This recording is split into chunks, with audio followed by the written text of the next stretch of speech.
Nesse nosso mundo, sem dúvidas, uma das coisas que vem mais se popularizando e tem mais crescido são os jogos.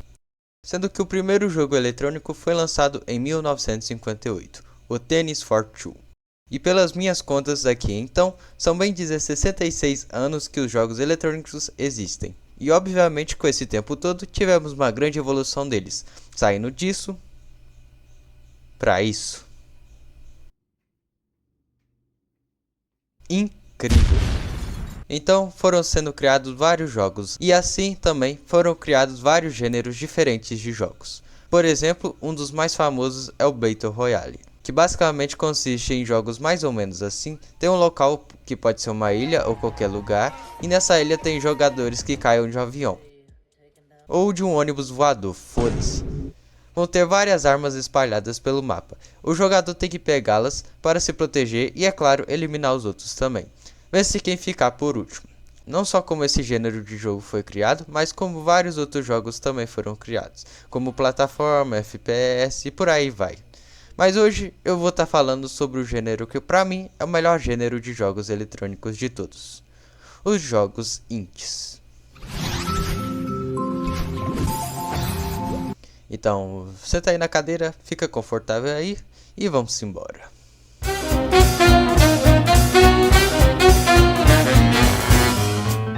Vamos lá, o que são jogos indies? Bom, resumindo, são jogos eletrônicos criados por uma pessoa ou pequenas equipes com ou sem apoio financeiro de publicadoras de jogos eletrônicos, e frequentemente focam em inovação, assim como apoiam-se na distribuição digital.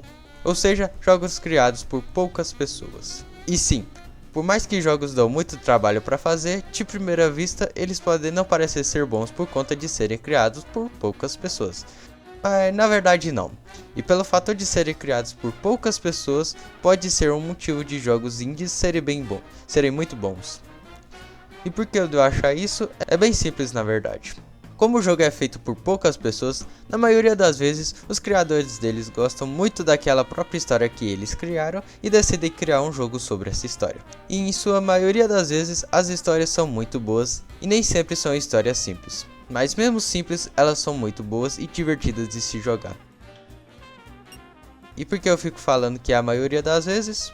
Bom, às vezes temos algumas exceções, né? Cara feia do caralho. O que não acontece em grandes empresas de jogos, porque em sua grande parte cria jogos feitos só para ganhar dinheiro ou sem nenhuma criatividade, por conta de já serem famosas e ser uma empresa já em destaque, não sendo necessário muitos esforços. O que obviamente não é o caso de criadores indies. Então, querendo ou não, para se destacar precisa ser algo bom e original. Pelo menos na maioria das vezes, né? E além do fator de ser meu gênero favorito de jogo, outro motivo de me fazer esse vídeo é o estilo dos jogos indies. Por mais que seja bem variado os estilos de jogos indies, mesmo assim, logo de cara você reconhece o jogo indie quando é. Dá pra se notar o amor que ele foi feito. Um dos meus estilos favoritos, eu não sei se tem um nome específico, mas curto bastante jogos no estilo de Hollow Knight, Cuphead, Stardew Valley, etc. E nessa pegada que me motivou a pôr esse título aí, né, de jogos que fazem refletir.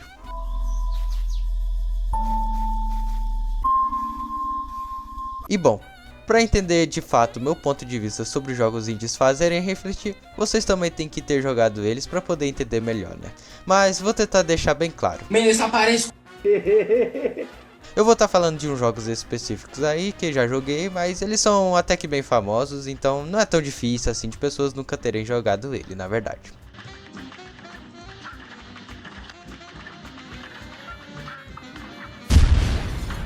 Na verdade, eu primeiro vou estar falando de dois jogos de uma vez só, porque quando eu joguei os dois me deram a mesma sensação. Eu estou falando de Hollow Knight e Nameless Cat. Nameless Cat é um pouco até desconhecido, mas eu já fiz um vídeo sobre ele, então depois vocês dão uma passada lá. Mas dá pra entender. E jogando esses dois, que são muito bons, tanto faz a história dos dois, são muito boas, mas algo que eu pensei bastante jogando os dois foi de que não importa os desafios que apareçam no caminho. Se nós temos um objetivo ou uma meta, temos que enfrentá-los e não desistir. Em Nameless Cat, o nosso gatinho tem o objetivo de voltar para sua dona, mas o caminho até lá não é nada fácil. Tipo, nada fácil mesmo. Mas, mesmo com essas complicações, ele não desiste e consegue derrotar os chefões, que são muito mais fortes do que ele, e volta para sua dona. Já em Hollow Knight eu não zerei ele, mas o que eu já joguei até agora na sua gameplay, pelo que eu entendi, porque eu não sei nada desse jogo, então eu estou descobrindo a história agora e deduzindo o que pode acontecer, né? Teorizando o que pode acontecer, o que tá acontecendo, né? E até o momento, o que eu entendi foi que o Vessel perdeu as memórias dele. Então ele entra em Hollow Nest, não sei se é assim que fala, e descobre que ele é um dos receptáculos criados para selar uma entidade divina chamada Radiância. E obviamente que para isso, caminhos e desafios são muito difíceis. Mas é a mesma história. O Vessel nunca desiste e encara os desafios com peito e coragem. O que tem de comum dos dois é que ambos são bem pequenos e na teoria bem mais fraco que os arrombados. Meu canal é pequeno e iniciante, mas eu quero e pretendo continuar a postar vídeos aqui. Torcer e ter fé que meu canal um dia aí vai crescer, não é mesmo? Bom, agora eu vou falar sobre um dos jogos meus favoritos, Stardew Valley.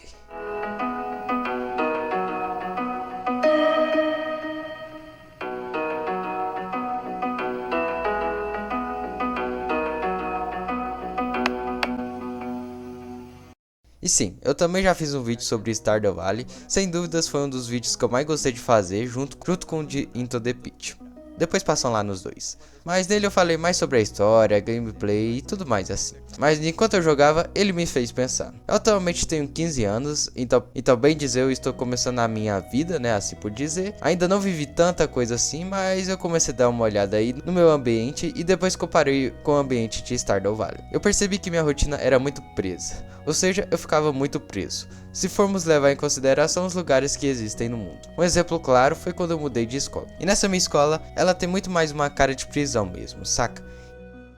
E até mesmo a própria cidade, com grandes edifícios em volta. E a limitação de viajar pra fora desse lugar, porque afinal, eu não sou rico pra viver viajando ainda, né? Ainda. E quando você vai jogar Stardew Valley, você percebe algo bem parecido com essa prisão, que seria o local onde o nosso personagem trabalha, né? Na empresa Jojo. Mas nessa questão, o jogo tenta mostrar mais a escravidão que é trabalhar lá. E quando o nosso personagem decide mudar de vida, ele vai morar na antiga fazenda de seu avô morto. Ou seja, agora ele vive muito mais em contato com a natureza e, é claro, uma sensação de mais liberdade, né? Então eu olho pra minha e fico pensando, qual dos jeitos eu vou viver daqui pra frente, não é mesmo? Bom, eu pelo menos vou fazer de tudo pra viver daquilo que eu gosto, que obviamente seria viver de desenho.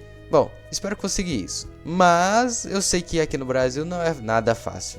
Mas mesmo assim, me arriscarei em tentar minha carreira como artista no Brasil. E buscar minha liberdade financeira e, é claro, minha liberdade de ir em qualquer lugar quando eu quiser. Mas enfim, esse foi o vídeo, espero que vocês tenham gostado. Pelo tamanho que ficou o roteiro, eu acho que esse vídeo ficou maior que os últimos, né? Bom, assim eu espero, né? Pelo menos o roteiro ficou. Então é isso, falou e é nóis, tchau!